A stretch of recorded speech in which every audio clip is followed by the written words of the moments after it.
ধর্মনগরে ত্রিপুরা রাজ্যভিত্তিক নামচুকি সমাজের এক প্রতিনিধিত্বমূলক সভা অনুষ্ঠিত হয়েছে। গত 25 জানুয়ারি রবিবার ধর্মনগর শহরের উৎসব বিবাহ ভবনে এই সভার আয়োজন করা হয়। সভায় পৌরোহিত্য করেন বিশিষ্ট সমাজসেবী রাজেন্দ্রনাথ। সভার শুরুতে শিব ও মহাযোগী গোরক্ষনাথের প্রতিচ্ছবিতে মাল্যদান করেন ঋষিকেশ মজুমদার ও রাজেন্দ্রনাথ। এরপর নাম ধর্ম, নাম সাহিত্য ও নাম সংস্কৃতি প্রসারের বিভিন্ন দিক নিয়ে বিস্তারিত আলোচনা হয়।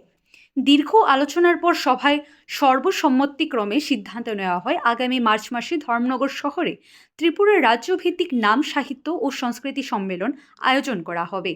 পাশাপাশি এই সম্মেলনকে স্মরণীয় করে রাখতে একটি স্মারক পুস্তিকা বিশ্বনাথ দর্পণ প্রকাশ করার সিদ্ধান্ত গৃহীত হয়।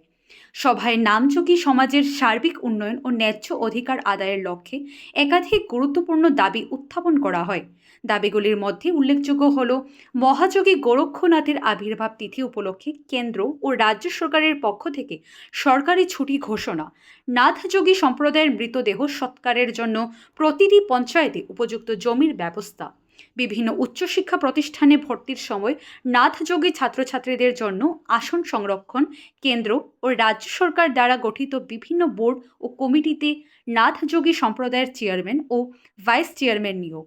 এছাড়াও লোকসভা, রাজ্যসভা, বিধানসভা, বিধান পরিষদ, পুরসভা, জেলা পরিষদ ও গ্রাম পঞ্চায়েত সহ বিভিন্ন জনপ্রতিনিধিত্বমূলক সংস্থায় জনসংখ্যার অনুপাতে ওবিসি শ্রেণীর জন্য সংরক্ষণেরও দাবি জোরালোভাবে তুলে ধরা হয়।